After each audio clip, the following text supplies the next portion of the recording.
Democrats are now flipping the script on Donald Trump and MAGA and the corporate media shills who are trying to spread MAGA propaganda. Here's Democratic Congress member Jake Auchincloss. Watch what he does on Fox as Fox tries to attack President Biden. Congressman Auchincloss, a Democrat who went to Harvard, got his MBA from MIT, led combat troops in Afghanistan, now a member of Congress. Here's what he had to say to Fox. Play the clip. That race is a lot closer. So would it be better to put up a different candidate? The most important polling is Americans' opinions about Donald Trump. He's historically unpopular, and for good reason, because they saw what the disaster of his first term was. And we know that there are Haley voters in the heartland who are desperate to vote for anybody besides Trump. And we have to have a message of law and order to appeal to those voters. I mean, the Republicans are trying to defund the FBI. They're nominating a convicted felon. They're trying to surge machine guns onto our streets and in our schools. This is not a party that respects the rule of law. Yeah, with respect, Congressman, I mean, I keep asking about Joe Biden. You keep talking about Donald Trump. But there are because the questions about Joe Biden are questions about who can beat Donald Trump, because Donald Trump is the threat to democracy right now. Do you really think Joe Biden can beat Donald Trump? Or would Kamala Harris be a better person to do that? Would Gavin Newsom be a better person to do that? Do you think after that debate performance, this is the guy you want running for president? Every one of those names that you just mentioned could beat Donald Trump. And the reason why is because Donald Trump is unpopular. He's actually probably the most unpopular national politician of modern American history, because voters don't want to see their tax returns have a little partisan affiliation box they have to check next year. They don't want their Social Security checks to come with strings attached. They don't want forced deportations of their friends and their neighbors who are trying to become American citizens. They don't want to see him supplicating himself in front of Vladimir Putin like he did in 2018. Right, but there are a lot of Democratic and independent voters who want to see somebody with the mental competence to run, and increasingly they don't think that's Joe Biden. The opinion of Pennsylvanians, of Michigans, of Wisconsinites is absolutely vital. Don't disagree with you there. And that is going to be the challenge ahead of the top of the Democratic ticket, is to make a strong and sharp contrast against what Donald Trump is offering. This is not just about the past and about the record of accomplishments. This is about the future as well. And Democrats have a much more compelling vision of the future than MAGA Republicans do. We want an economy that works for everyone. We don't want this next tax. Then Democratic Congresswoman Wasserman Schultz, when she's asked by CNN, are you frustrated? And she's like, I'm not I'm frustrated by you. Here, play this clip. And Congresswoman, I hear you talking about Donald Trump and trying to put the focus back on him. He's been very quiet over the last several days and has just let this play out amongst the Democratic Party. I hear you focusing on the accomplishments you want to highlight from this president. And yet that's not the story that's out there right now. So are you frustrated? How damaging do you think this is, particularly as we get closer to November? I'm frustrated that the media is literally dissecting every word that comes out of Joe Biden's mouth and is ignoring the fact that the Republicans are about to nominate, again, a convicted felon who's an adjudicated rapist, who still denies that he lost the 2020 election, who is committing to upend every single accomplishment that Joe Biden has helped make sure we can recover after COVID and the 15 million jobs that were created. Yeah, I am pushing to make sure that we can focus on what the danger lurking down the road is that if we don't make sure that we rally and focus on Donald Trump and the extremist good versus evil existential threat that he represents to our democracy, then we're going to end up back there again. And that's the nightmare scenario my constituents want to avoid. Then we have the White House press secretary, Karine Jean-Pierre, pushing back at the media when the press room, lots of the press were whining that Donald Trump was giving them more press conferences. And they said the last president came to the briefing room more. And Karine Jean-Pierre goes, yeah, you remember what he said? Here, play this clip. What they have done. To be more clear, George W. Bush and also President Obama. So we've been. Trump did let his donors come to the briefing room to speak to us. Okay, and we know what that last president said from this briefing room. Okay, so and only did three or four paragraphs. Very different approach. By the way, wasn't that the biggest tell from the media right there, where they were saying, oh, well, Donald Trump would speak to us, what, about telling the American people to inject bleach, about saying that he was getting great ratings from his COVID press conferences while Americans were dying? See, that's what the media wants. They want to feel good about themselves. They want to feel so important that they're getting these press conferences. They love the drama.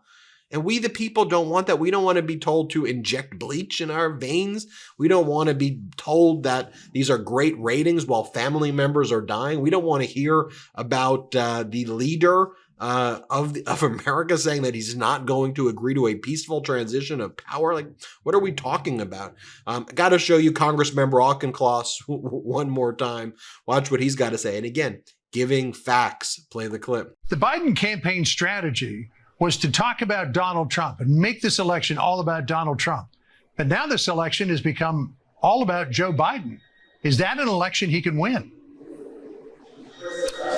14 million Democratic primary voters think he can win it, and the Democratic Party should walk humbly before it contravenes the will of our voters. Unlike the Republican Party, we respect free and fair elections, and what unifies us as a party is knowing that Donald Trump is an existential threat to democracy. And my challenge to my Republican colleagues is, why aren't you having this same public and painful conversation about your nominee? Because on that debate stage, Donald Trump lied every 90 seconds. He yet again refused to say he would accept election results when the last time around police officers died in the line of duty because he tried to incite an insurrection. He's trying to politicize Social Security. He's trying to hand Ukraine back over to Russia.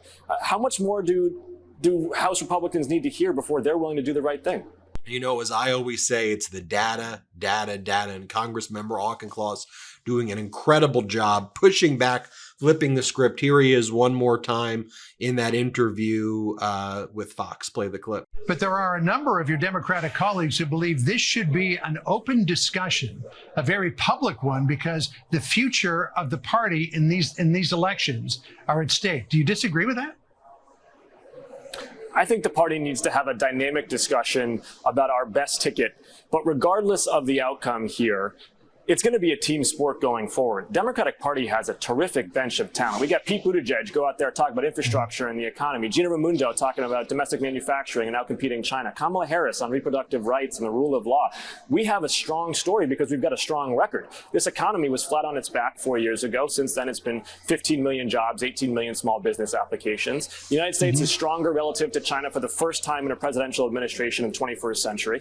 And so we don't need any one single communicator. We need a team of communicators to actually put voice to our accomplishments over the last 4 years. And you can see the Fox interviewer getting frustrated there too and saying, yeah, but we're trying to attack President Biden. That's what Democrats need to do. I'd love to see Congressmember Auchincloss going on Fox, doing much more media hits like that. He's been on the MeidasTouch network, by the way. We had him on a while ago, over a year and a half ago. He was great. Let's take a quick break to talk about our next sponsor, ZBiotics. If you're like me, you probably skipped a workout because of drinks the night before. Look, it happens, but if you're committed to your healthy routine, you need ZBiotics. ZBiotics Pre-Alcohol Probiotic is the world's first genetically engineered probiotic. It was invented by PhD scientists to tackle rough mornings after drinking. Here's how it works. When you drink, alcohol gets converted into a toxic byproduct in the gut. It's this byproduct, not dehydration, that's to blame for your rough next day. ZBiotics produces an enzyme to break this byproduct down. It's designed to work like your liver, but in your gut where you need it most. Just remember to drink ZBiotics before drinking alcohol, drink responsibly, and get a good night's sleep to feel your best tomorrow. Recently, I was celebrating my anniversary, and I knew my wife and I were going to enjoy a lovely night of drinking at a local winery as instructed. I drank a bottle of ZBiotics before any alcohol, and I was amazed at how good I felt the next day.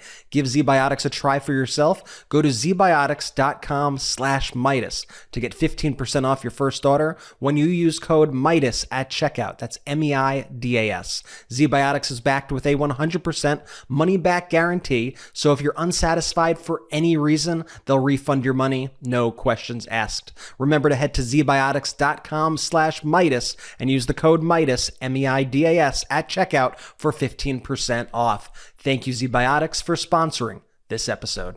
Then you have President Biden calling into Morning Joe, and here's what he had to say. Play this clip. Chance, number one. Number two, remember all this talk about how I don't have the black support? Come on, give me a break.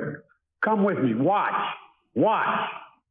I'm getting so frustrated by the elites. Now, I'm not talking about you guys, but about the elites in the party who they know so much more. But if any of these guys don't think I should run against me, go ahead, announce for president. Challenge me at the convention. You know, on Europe, the polls are wrong in France. They're also right. There's no right wave or tide here in America either. By the way, in case you're wondering whether there is one, have you ever seen Trump run away so fast from what he's for? You know he's going to do it anyway, but he's such a liar.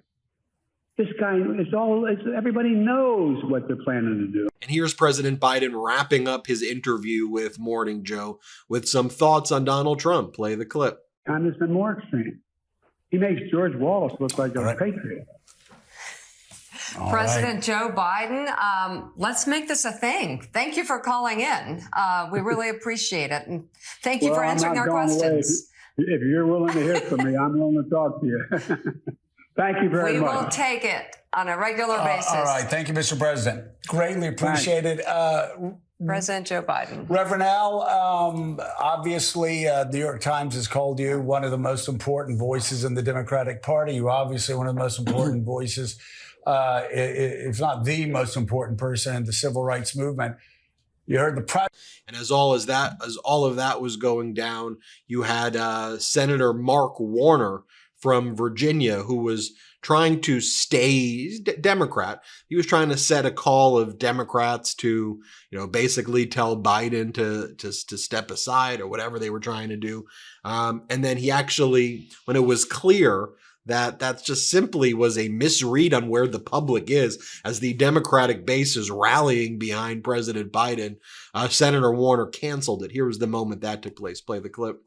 Breaking news coming into CNN. A source familiar with Virginia Senator Mark Warner's thinking tells me that the private meeting that he was trying to organize for tomorrow with other Democratic senators to discuss a path forward as it pertains to Biden and his campaign, that's no longer happening. The source tells me the purpose of this private meeting with other Senate Democrats tomorrow was to get them on the same page about the future of President Joe Biden's candidacy. But after it leaked out to several media outlets, including CNN, it was scrapped.